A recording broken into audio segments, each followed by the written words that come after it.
Hey guys, come and join us for part 2 of the Beth Carr UMC Cemetery. Let's go.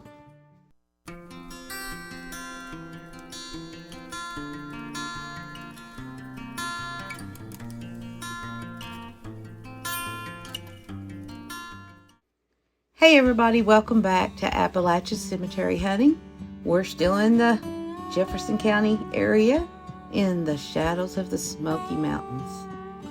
So this is going to be part 2 of our look at the Beth Carr Cemetery. And it is in the White Pine community, like we said before, in Jefferson County.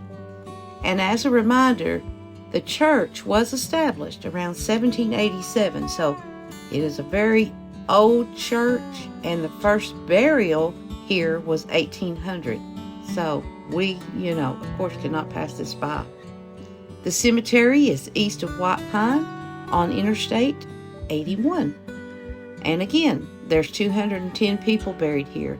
So we're going to be concentrating on those who died in 1920 or before. Before 1920. It's not meant to be disrespectful.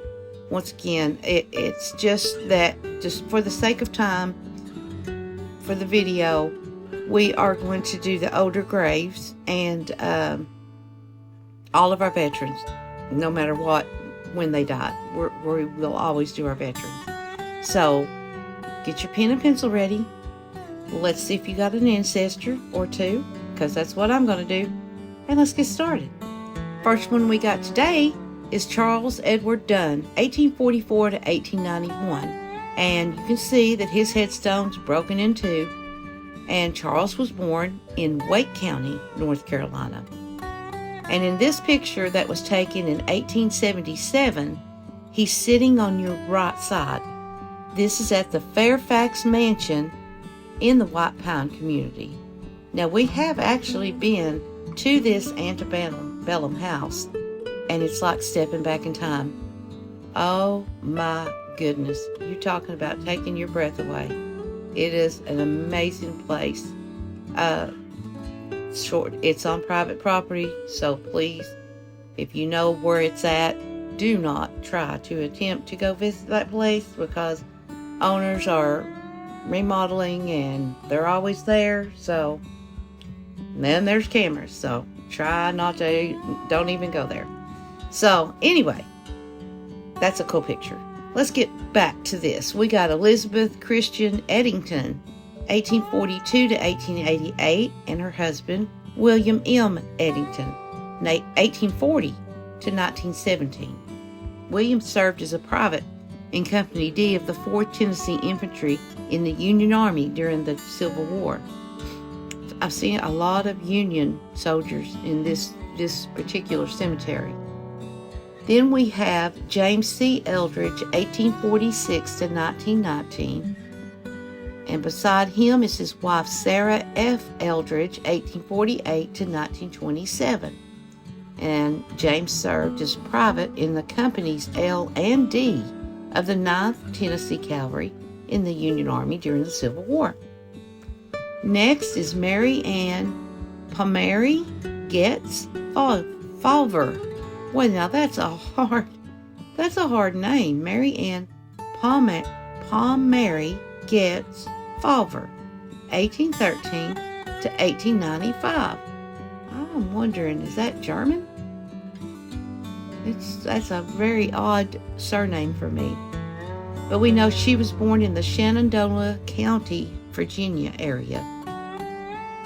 Then we have Elizabeth B. Rogers Franklin, 1809 to 1846, and her husband, Lawson D. Franklin, 1804 to 1861.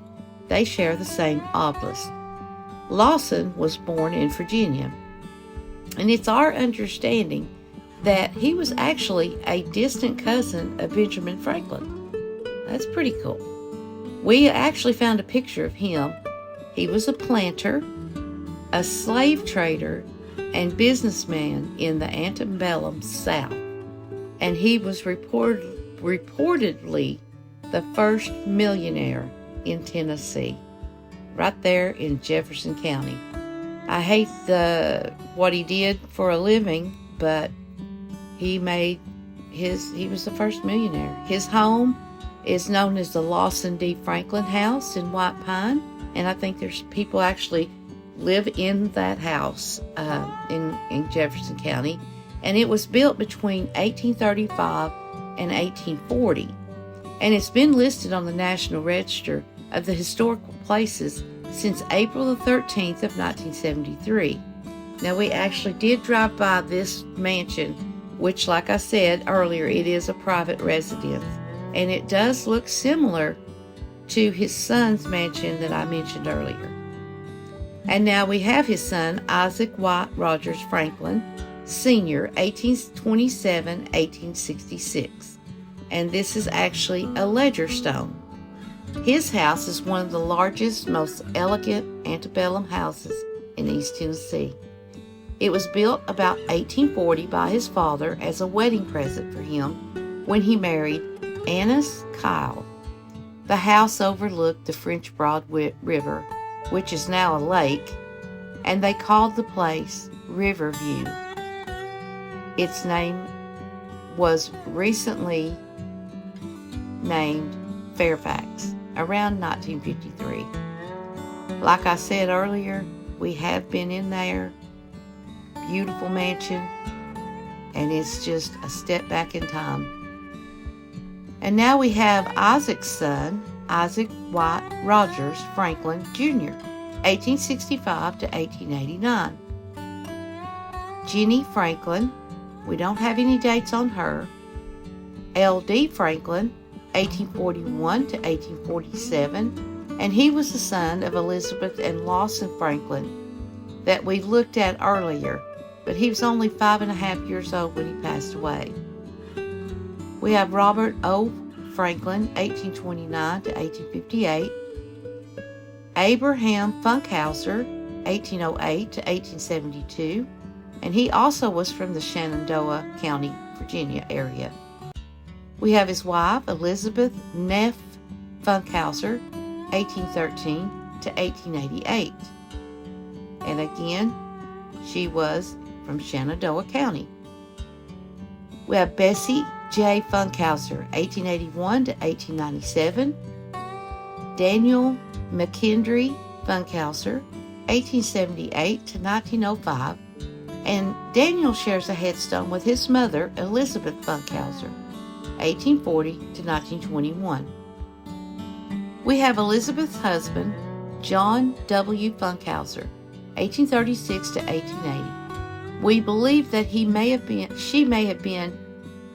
his second wife, and if you can see on the stone, it has the Masonic emblem, which many men were in that particular thing back then. I mean, it goes back way back, Masonic Lodge. So they are from the Shenandoah County also. So we've got some migration from the Shenandoah Valley to Tennessee here. We got Sarah Catherine Zirkel Funkhauser, 1839 to 1875, and that was John's first wife. And now we have John and Sarah's son, John Luther Funkhauser, 1872 to 1873, only a year old. Nellie Funkhauser, she was born August the 6th of 1884 and died 21 days later. And now we have Harriet Jane Curtis Greenlee, 1844 to 1907. Now the Greenlees are in my family tree, and I haven't had a chance yet to see if I've got any of these guys in my tree, but I do have the Greenlee surname, so it's a possibility. But we have her husband, William D. Greenlee, 1822 to 1893, and he also was a member of the Masonic Lodge. We got John H. Griffey, 1873 to 1880, and he was just under 7 years old when he passed. Sarah Elizabeth Montgomery Hageman, and they called her Lizzie, 1858 to 1894. Eris L. Hawkins, 1873 to 1896. And beside him is his wife Sarah P. Taylor Hawkins, 1875 to 1897. And then there's an infant of the Hawkins family, and it was born and died July the 19th of 1909. We have Nathan F. Hawkins, 1859 to 1881.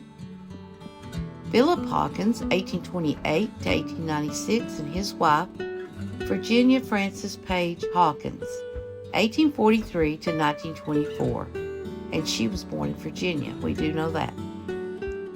Then we have Leona M. Hicks, 1882 to 1884, and she was just a year and a half old when she passed away. Willie C. Hicks, we don't have any dates for him.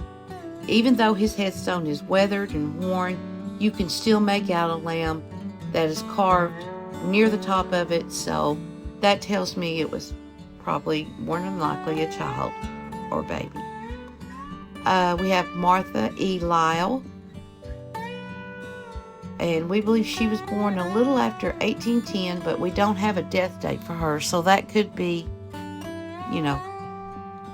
death and born. I don't know. We have A.J. Margraves. This person was born in 1803, and we don't have a death date for him. Hugh M. McClanahan, 1851 to 1900, and you'll notice the Holy Bible that was carved on his headstone. McClanahan is a Scottish name. And now we have his wife Susan Margaret Curtis McClanahan, 1847 to 1890. And now there are 4 people that's buried here, and so far we don't have a picture of their graves, and they are Hester Holdway Arwood, 1897 to 1920, Hassie Ward Buckner, 1877 to 1919, Halcom M. Harris, 1890 to 1895, and he was only 5 years old.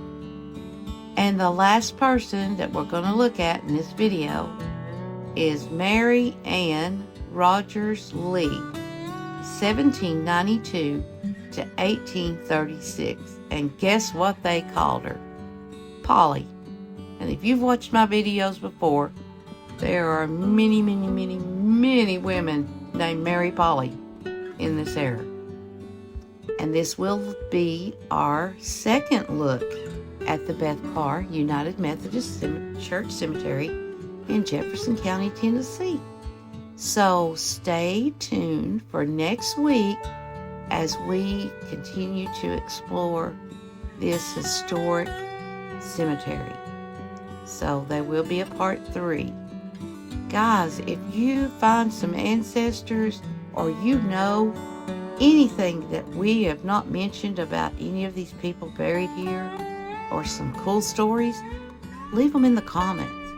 Be sure to like and subscribe, hit the bell button, notification, and we will see you next time if the Lord's willing.